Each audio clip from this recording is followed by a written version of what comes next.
बिस्मिल्लाहिर्रहमानिर्रहीम। अस्सलाम वालेकुम नाजरीन, आप यूट्यूब चैनल देख रहे हैं, मैं इमरान खान हूं। नाजरीन, सुप्रीम कोर्ट में इमरान खान साहब का केस लगा हुआ था। थोड़ा सा मैं उसके बारे में आपको बता दूं, क्योंकि पिछले वीलॉग में मैंने आपको इसकी तफसीलात बताई थी कुछ।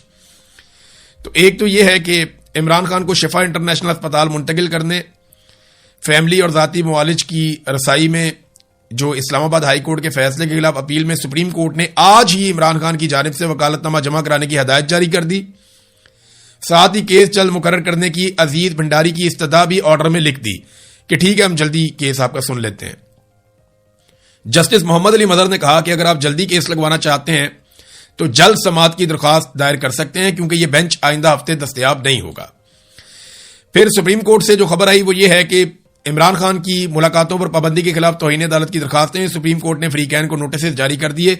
Superintendent Adiala jail, home secretary Punjab को भी नोटिस जारी किया गया।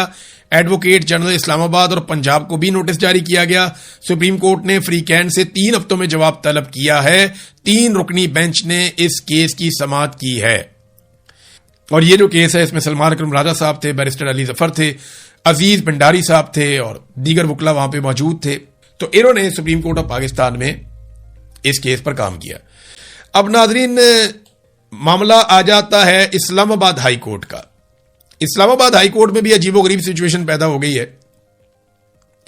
सलमान सफदर साहब आते हैं अदालत में, तो जज साहब कहते हैं जी मेन केस के ऊपर आ जाए। वो कहते हैं जी मुझे तो मेरे क्लाइंट ने कहा ही नहीं इसके ऊपर दलाइल देने के लिए। क्लाइंट से मुलाकात करवाएंगे, जेल में आप भिजवाएंगे, बुशरा बीबी से मिलूंगा, इमरान खान से मिलूंगा, उनसे बात करूंगा तो आके उनका केस लड़ूंगा ना। मैं ऐसे कैसे केस लड़ लूं आके? बात तो उनकी ठीक है। अब मुलाकात ये लोग करवाते नहीं वकला की। मुलाकात करवाएंगे तो इमरान खान इंस्ट्रक्शन देगा, वो चीजें बाहर आएंगी, लिहाजा वो मुलाकात करवाने से डरते हैं। निजाम जो है वो इमरान खान से मुलाकात नहीं करवा पा रहा उन्हें, लिहाजा फील्ड मार्शल को सेव करने के लिए, उन्हें बचाने के लिए कैदी नंबर 804 की मुलाकातें बंद करवाई हुई। बहरहाल एडवोकेट जनरल इस्लामाबाद को हदायत की गई कि 7 रोज में अदालती हुक्म पर अमल दरामद कराएं। इमरान खान मुलाकात का ऑर्डर करने की बैरिस्टर सलमान सफदर की सदा पर कोई ऑर्डर जारी नहीं किया गया। दूसरी एक और चीज है कि वो सुहेल अफरीदी का भी केस चल रहा था ना इस्लामाबाद हाई कोर्ट में, वो बेंच ही टूट गया। उन्होंने कही जाके उस बेंच में लगाओ जहां पे पहले लगा हुआ है। यानी वो जो एक दबाव डाला हुआ था खैबर पख्तूनख्वा की हुकूमत ने कि जनाब हमने बजट पास नहीं करना अगर आपने इमरान खान से हमारी मुलाकात ना करवाई तो, या हम थोड़े अरसे के लिए बजट पास करेंगे। तो इस पे जनाब अब खैबर पख्तूनख्वा का ये वाला जोर भी काम ना किया। देखिए, जोर एक ही होता है, वो अवाम का होता है। अल्लाह रब्बुल इज्जत की कुदरत है, वो कुछ भी कर सकता है, लेकिन जो ताकत है वो अवाम के पास है।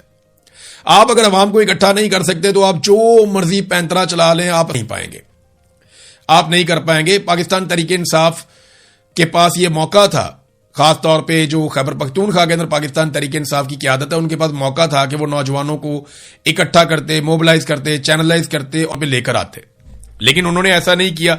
अब वो बजट के मामलात के ऊपर कोशिश करते रहते हैं बेचारे, लेकिन उनकी बात बनती नहीं है। तो अदालत में भी ये प्रेशर काम नहीं आया, अदालत का बेंच टूट गया। उन्होंने कहा जाए दूसरे बेंच में जाके वहां पे करें। वो मामला भी अब लंबा लटक गया। तो सुहेल अफरीदी की मुलाकात इमरान खान साहब से कैसे होगी? ऐसे तो नहीं होगी। सुहेल अफरीदी ने अपने मुंह से कहा था कि ये घी सीधी उंगली से नहीं निकलेगा, और उंगली टेढ़ी सुहेल अफरीदी साहब से होती ही नहीं है। नाज़रीन, बिलावल ने एक बहुत अच्छी बात की है। देखें, 10 दिन हो गए हैं आजाद कश्मीर में लॉकडाउन चल रहा है। आजाद कश्मीर में शटर डाउन हड़ताल चल रही है। पूरा आजाद कश्मीर बंद है। हालात हुकूमत के कंट्रोल में वहां पे नहीं है। जगह जगह पे लोग धरने देकर बैठे हुए हैं। मुख्तलिफ जगहों में रैलियां निकलती रहती हैं और कश्मीरी जो हैं वो अपने हक के लिए खड़े हैं।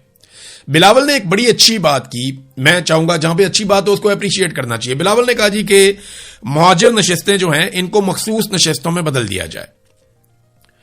कोई भी सूबा होगा, उसकी आधी सीटें आप दूसरे सूबे में रख लें तो दूसरा सूबा तो एतराज करेगा ही ना। मिसाल के तौर पे पंजाब की आधी सीटें अगर आप सिंध में रख दें तो पंजाब वाले मेरे इत्तेहादी खुश तो नहीं होंगे, ये बिलावल ने कहा। तो ये एक अच्छी तजवीज है कि इनको मखसूस नशिस्तें बना दिया जाए। मिसाल के तौर पे आजाद कश्मीर में फर्ज करें आप 30 सीटों के ऊपर इलेक्शन होता है, 30-32 सीटों पे इलेक्शन होता है, तो जो ये 30-32 सीटें जीते उनको मुतनासिब नुमाइंदगी दे दी जाए और उनको मिला जुला कर जो है वो मखसूस नशिस्तों की सूरत में जो ये मुहाजिरीन वाली सीटें वो दे दी जाए, बांट दी जाए। 12 कर लें, 10 कर लें, जैसे भी कर लें, तो इनकी नुमाइंदगी भी हो जाएगी और आजाद कश्मीर का मैंडेट भी मुतासिर नहीं होगा। ये मैं आपसे कह रहा हूं। यानी फैसला आजाद कश्मीर के लोग करेंगे अपने मुस्तकबिल का, और मुहाजिरीन की मखसूस नशिस्तें दे दी जाएंगी उन लोगों को जो वहां से इलेक्शन जीत कर आएंगे। ये एक अच्छी ऑप्शन है जो बिलावल ने दी है, एक बीच का रास्ता भी हो सकता है। बहरहाल देखते हैं कि जॉइंट अवामी एक्शन कमेटी इसके ऊपर क्या कहती है, क्योंकि वो ज्यादा इस मसले को जानते हैं। जब वो इस पे मौक़िफ़ देंगे तो वो आपके सामने मैं रखूंगा। एक और चीज है, लेवी पे बिलावल ने आवाज उठाई कि जब सैलाब आया था हमारे दौरे हुकूमत में, 2010 में सैलाब आया था, जब पीपल्स पार्टी की हुकूमत थी, तो 2010 में वाकई एक बड़ा खौफनाक सैलाब आया था पाकिस्तान में। तो उस वक्त उन्होंने पेट्रोल पे लेवी लगाई थी ताकि सूबों को फायदा हो, लेकिन बिलावल कहता है सूबों को कुछ भी नहीं मिला लेवी से, और अब लेवी कहां से कहां पहुंच गई है और ये लेवी खत्म भी नहीं हुई।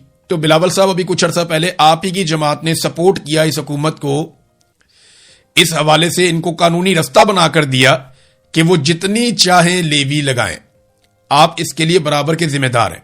आज हुकूमत अगर मनमानी लेवी लगा रही है, आज हुकूमत अगर जैसा दिल करता है वैसी लेवी लगा देती है पाकिस्तानी कौम के ऊपर, तो इसमें पीपल्स पार्टी का बराबर का किरदार है, क्योंकि पीपल्स पार्टी ने वो कानूनी रास्ता फराहम किया, मदद की, असेंबली की जाए। जरा पाकिस्तान की तरफ तवज्जो दें और पाकिस्तान के मामलात को देखें जहां पे लेवियां लगा लगा के आपने बेड़ा गर्क कर दिया। लेकिन देखें ना, हमारे यहां पे कोई मीडिया इसके ऊपर आवाज ही नहीं उठाता। मीडिया बहुत बुरी तरह कंप्रोमाइज हुआ है। ISPR का जनरल आसिफ गफूर था, उसका कुत्ता मर गया। पाकिस्तान के मीडिया पे खबर चल रही है कि जनाब जनरल आसिफ गफूर का कुत्ता मर गया। उधर कबायली इलाकों में ड्रोन हमला होता है, खवातीन और बच्चे शहीद हो जाते हैं, तो मीडिया उसकी खबर नहीं देता। 26 नवंबर को इस्लामाबाद डी चौक में जो कत्लेआम हुआ, पाकिस्तान का मीडिया उसकी खबर नहीं देता। कश्मीर के अंदर जो रोजाना की बुनियाद पर गोलियां चलाई जा रही हैं, लोग शहीद भी होते हैं, जख्मी भी होते हैं, पाकिस्तान का मीडिया उसकी खबर नहीं देता। बलूचिस्तान के अंदर जो जबरी तौर पे इंसानों को लापता किया जाता है, गुमशुदा किया जाता है, पाकिस्तान का मीडिया उसकी खबर नहीं देता। मारंग बलोच के साथ कितनी बड़ी ज्यादती हो रही है उसकी खबर नहीं देता। आलमी सतह पे हादी अली चट्टा और ईमान मजारी को रिकॉग्नाइज किया जा रहा है, पाकिस्तान का मीडिया उसकी खबर नहीं देता। पाकिस्तान का मीडिया खबर देता है कि जर्नैल का कुत्ता मर गया। यह है पाकिस्तान के मीडिया की कुल औकात। ये औकात आप सबने याद रखनी है, और मीडिया जब भी कभी सक्का सवित्रा बन के आपके सामने आए तो आपने उसको ये औकात याद भी दिलानी है कि जनाब आपने हमारे साथ ये किया था। ये शुक्र है सोशल मीडिया है, वरना कुछ भी नहीं हो सकता था। इमरान खान के केसेस भी रिपोर्ट नहीं करते पाकिस्तान के मीडिया वाले, वो एग्जैक्टली वही काम करते हैं। नाज़रीन, कुछ और खबरें थी मेरे पास, लेकिन अभी क्योंकि वक्त की किल्लत है, काफी टाइम हो गया। अब तक के लिए इतना ही। अपना ख्याल रखिएगा, अपने इस चैनल का भी। अल्लाह हाफिज।